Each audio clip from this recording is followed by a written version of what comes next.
পারিব না এ কথাটি বলিও না আর, কেন পারিবে না তাহা ভাবো একবার।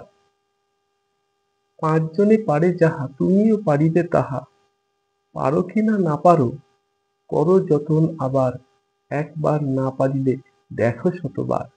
কবির এই অমুক বাণীকে মাথায় নিয়েই আমার ছোটবেলা থেকে আজকে এই পথ চলা। একজন শিশু, একজন শিক্ষার্থী, সে আগামী দিনের ভবিষ্যৎ, আগামী দিনের দেশের নাগরিক, আগামী দিনে সে দেশ তৈরি করবে। সেই শিক্ষার্থীর, একজন মানুষের জীবনে চলার পথে নানা বাধা, নানা চড়াই, নানা উতরাই রয়েছে, নানা আপ, নানা ডাউন রয়েছে। জীবনে সফলতা এবং ব্যর্থতা দুটোই রয়েছে। আমরা যখন জীবনে সফলতা পাই, তখন সেই সফলতাকে আমরা আনন্দে মাতোয়ারা হই। কিন্তু যখন জীবনে ব্যর্থতা আসে, তখন সেই ব্যর্থতাটাকে আমরা সহজে মেনে নিতে পারি না। কিন্তু কোনো একটা পরীক্ষায় ব্যর্থতা বা ফেল হওয়ার অর্থ এই নয় সেখানেই আমাদের সমস্ত কিছু শেষ হয়ে গেল। এটা একদম ঠিক নয়। যে এই যে পরীক্ষাগুলো নেওয়া হয় তোমাদের, যে জীবনের নানা ক্ষেত্রেও, জীবনের ক্ষেত্রেও সেই পরীক্ষা নেওয়া হয়। তো এই যে বোর্ডের যে পরীক্ষাগুলো নেওয়া হয়, একাডেমিক যে পরীক্ষাগুলো তোমাদের নেওয়া হয় বা কম্পিটিটিভ এক্সাম নেওয়া হয় তোমাদের, কেন নেওয়া হয়? সেখানে তোমার যে ঘাটতিগুলো রয়েছে, তোমার যে উইক পয়েন্টগুলো রয়েছে, সেই উইক পয়েন্টগুলোকে চিহ্নিত করা যায়। একটা এক্সামে তুমি যখন অকৃতকার্য হচ্ছ, সফল হতে পারছো না, তখন তোমার সেই এক্সামের অসফলতার মূল কারণ হচ্ছে তোমার উইক পয়েন্ট। সেই বিষয়টাই তোমার দুর্বলতা আছে। এখন এই এক্সামে তুমি যখন সফল হতে পারলে না, তোমার উইক পয়েন্টগুলোকে জেনে নিয়ে পরবর্তী এক্সামের জন্য তুমি প্রিপেয়ার হও।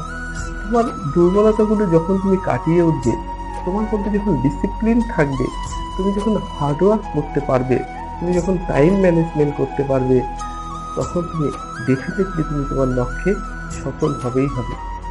হার্ডওয়ার্ক, যে কঠিন পরিশ্রমের যে কি করতে পারে সারা পৃথিবী জুড়ে, তার অসংখ্য নিদারুণ এক্সাম্পল রয়ে গেছে। তোমরা যদি বিভিন্ন গ্রন্থ পড়ো, বিভিন্ন বই পড়ো, দেখবে সেখানে কত মানুষ জীবনের তার একাডেমিক পড়াশোনার ক্ষেত্রে অকৃতকার্য হয়েছেন, কিন্তু জীবনের মধ্যে গিয়ে সেই মানুষগুলো সাফল্যের চূড়ায় দাঁড়িয়েছেন। কিন্তু আমরা সেটাকে, আমাদের এই অসফলতাটাকে আমরা সহজে মেনে নিতে পারি না। এটা ঠিক নয়। হার্ডওয়ার্ক যে কি করতে পারে তার সবচেয়ে বড় উদাহরণ হচ্ছেন আমাদের আহ, দুজন বিজ্ঞানীর কথা আমি বলবো। একজন হচ্ছেন থমাস অ্যালভা এডিসন, যিনি কিনা ছোটবেলা থেকেই তার স্কুলের টিচাররা, তার স্কুলের প্রিন্সিপাল তাকে বলতেন যে তিনি কোনো কাজের নয়, তিনি বোকা, তিনি মানে কোনো কিছুই তার দ্বারা হবে না। তার মাকে দেখে পর্যন্ত জানানো হয়েছে যে আপনার ছেলের কোনো কিছু হবে না। তখন ওনার মা, এডিসনের মা, ওনাকে যত্ন সহকারে নিজের কাছে রেখে তিনি তার শিশুকে তৈরি করেন। পরবর্তীকালে এই থমাস অ্যালভা এডিসন, তিনি সারা পৃথিবী জুড়ে পৃথিবীতে আলো ছড়িয়ে দেন। সারা পৃথিবী জুড়ে তিনি, তার নাম, খ্যাতি, যশ ছড়িয়ে পড়ে। তিনি সারা পৃথিবীকে আলো, অন্ধকার থেকে আলোর পথ দেখালেন। হ্যাঁ, তিনি ইলেকট্রিক বাল্বের যে স্রষ্টা, ইলেকট্রিক বাল্ব আবিষ্কার করলেন। তিনি এইরকম অসংখ্য 100-র বেশি তিনি আবিষ্কার করেছেন, সেই থমাস অ্যালভা এডিসন। অথচ এই মানুষটিকে ছোট থেকে তাকে বলেছেন তার দ্বারা কোনো কিছু হবে না, তিনি অপদার্থ। অন্যদিকে আমাদের আরেকজন বিজ্ঞানী, বাঙালি বিজ্ঞানী আচার্য জগদীশচন্দ্র বোস, একই অবস্থা তার ক্ষেত্রে আমরা দেখেছি। ছোট থেকে তার স্কুলের টিচাররা তাকে বকাঝকা করতো তার কোনো কিছু হবে না বলে, কিন্তু তার মনে যে কিউরিওসিটি ছিল, কোন একটা নতুন জিনিস দেখলে তিনি সেগুলোকে পুঙ্খানুপুঙ্খভাবে দেখতেন যে এর মধ্যে কি আছে। তো সেই আচার্য জগদীশ চন্দ্র বোস, যিনি কিনা যে প্রাণ, যে গাছেদের যে প্রাণ আছে, এরা যে উত্তেজনায় সাড়া দেয়, এরা যে হাসে, এরা যে কান্না করে, তা তিনি প্রমাণ করলেন।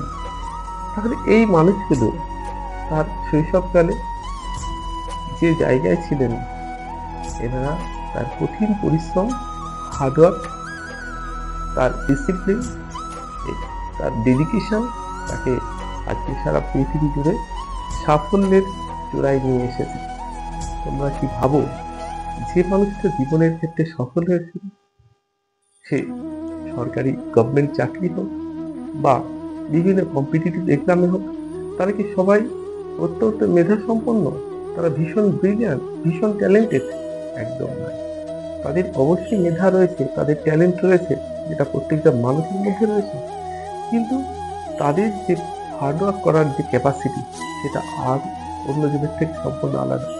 তাদের লক্ষ্য, তাদের হার্ডওয়ার্ক, তাদের ডিসিপ্লিন তাদের সাফল্যের চূড়ায় নিয়ে যায়। তোমার ভিতরে যখন হার্ডওয়ার্ক করার মতো একটা মেন্টালিটি বিল্ড আপ হবে, তোমার মধ্যে যখন ডিসিপ্লিন থাকবে, তোমার যখন এইমস পুরো ক্লিয়ার থাকবে, তোমার ডেস্টিনেশন ক্লিয়ার থাকবে, এবং তোমার যে হার্ডওয়ার্ক তুমি যেটা করবে সেটা পুরো প্ল্যানিং বেসড হবে, এবং তোমার সর্বোপরি তোমার টাইম ম্যানেজমেন্ট যদি ঠিক থাকে, ডেফিনেটলি সফলতা তোমার পদচুম্বন করবে, সাফল্য তোমার কাছে আসবেই, তোমার কাছে কোনো কিছুই অধরা থাকবে না। তো সেই মন্ত্র তোমাদের মধ্যেও গেঁথে নিতে হবে যে আমি হার্ডওয়ার্ক করব, কঠিন পরিশ্রম করব। আমি হার্ডওয়ার্ক কেমন করে করবো, তার প্ল্যানিং থাকবে, প্ল্যান বেস থাকতে লাগবে, আমার টাইম ম্যানেজমেন্ট থাকতে লাগবে, প্রপার টাইমে আমি আমার এক্সামটা শেষ করব, টাইমের কাজ আমি টাইম মতো করব, আমার মধ্যে সেই ডিসিপ্লিন, আমার মধ্যে সেই পাংচুয়ালিটি থাকতে লাগবে, এবং সর্বোপরি তোমার ডেডিকেশন। তুমি যে স্বপ্ন দেখেছো, সেই স্বপ্নকে পাওয়ার মধ্যে তোমার সেই ডিসিপ্লিন থাকতে লাগবে। সেই ডিসিপ্লিন না থাকলে, ত্যাগ না থাকলে কখনোই তুমি সফল হতে পারবে না। সাফল্যের মূল মন্ত্রই হচ্ছে ডিসিপ্লিন, ডেডিকেশন, যেটা হচ্ছে হার্ডওয়ার্ক, টাইম ম্যানেজমেন্ট এবং প্রপার প্ল্যানিং। আর জীবনে সব সময় be positive, be positive, positive চিন্তা করবে, পজিটিভ ভাবে সমস্ত কিছু, নেগেটিভ না। না না, জীবনে ব্যর্থতা আসবে, কিন্তু সেই ব্যর্থতা পরীক্ষাগুলো আমাদের চিহ্নিত করে দেয় আমার দুর্বল পয়েন্ট কোনটা। সেই উইক পয়েন্টগুলোকে আমরা ঠিক করে নিয়ে আবার আমরা এগিয়ে চলবো এবং সাফল্যের চূড়ায় আমরা পৌঁছাবো। সর্বক্ষেত্রে তোমাকে মনে রাখতে লাগবে যে তুমি প্রমিস করো আজকে, যে আজকে থেকে তোমার মধ্যে এই গুণগুলো তুমি নিয়ে আসবে, যে হার্ডওয়ার্ক করবে এবং সেটা প্রপার টাইম ম্যানেজমেন্ট করবে, তোমার প্ল্যানিং থাকবে, তোমার মধ্যে ডিসিপ্লিন, তোমার মধ্যে পাংচুয়ালিটি। এই জিনিসগুলো কিন্তু একদমই তৈরি হয় না, একটু একটু করেই ছোট থেকে এগুলো নিজের মধ্যে বিল্ড আপ করতে লাগে। তুমি যখন এই জিনিসগুলো তোমার মধ্যে এসে যাবে, তোমার তখন সেলফ কনফিডেন্স অন্য লেভেলের হবে, তখন তুমি, তোমার কাছে এই সমস্ত এক্সাম ক্লিয়ার করা কোনো ব্যাপারই হবে না।